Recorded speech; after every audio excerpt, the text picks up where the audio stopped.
Carolinas who participated in World War II. And tonight, the commander of a B-17 bomber in Europe is Doug's subject. Bill, the World War II made its mark on the lives of thousands of Carolinians, touching each of them in different ways, ways that most of them still remember as clearly as if it had happened yesterday.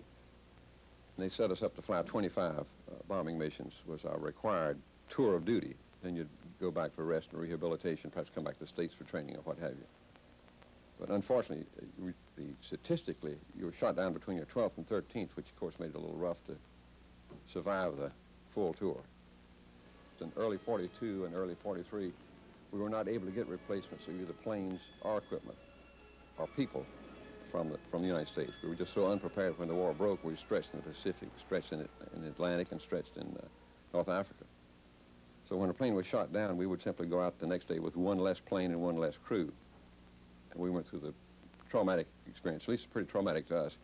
I was seeing your friend shot down, and just each day there were that many less, you know, to go out on combat the next day. And you'd pack up their personal belongings. Right, send them home to their family. And you'd see your own barracks sort of emptying as the process went along. My particular crew wound up being the only crew left in our particular barracks, which was a rather painful time to us, of course.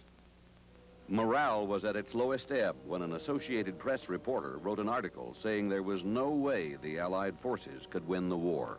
A fellow named Gladwin Hill, who's writing for the Associated Press, his name will always be with us, was writing about why our form of bombing was inadequate and why it was doomed to failure.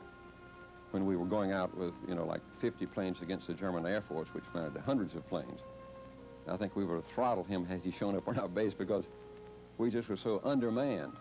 And we didn't have the planes, we didn't have the equipment. So the American spark plugs wouldn't hold up at the altitudes we were flying, 25 and 30,000 feet. And the moisture in the European atmosphere was tough on the requirements for spark plugs. We were having to use British parachutes because the Americans couldn't supply us. At the peak of the war, they could put as many as 750 to 1,000 against the bombing stream. They did that in Schweinfurt in 44, where they shot down 60 or 360 of our bombers.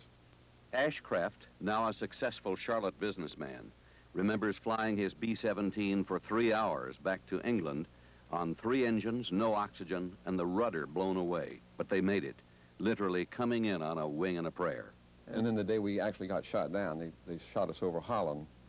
We made it back to England before we had to bail out. The plane was on fire for 25 minutes. And that was a pretty hairy sort of event. Where did you land when you bailed out? We just made it to the coast of England. In fact, 2 of the men hit in the water. And I hit within 150 yards of the water itself. After the war ended and Ashcraft got home in December of 1945, he says he had a strange feeling. After 5 years in service, it took time to adjust to civilian life. How does he feel now about war? I am not in favor of any war, ever, any time.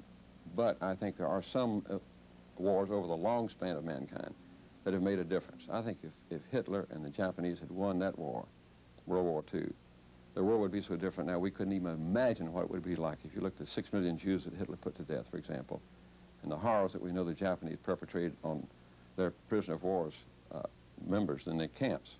I can't imagine those kind of civilizations dominating the world today, which would have been the case had this one not gone the way it did go.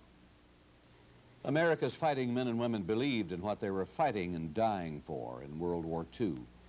Tomorrow night in Part 3, we'll meet a Union County native who lived, or rather existed, for a while as a POW at Stalag 4B.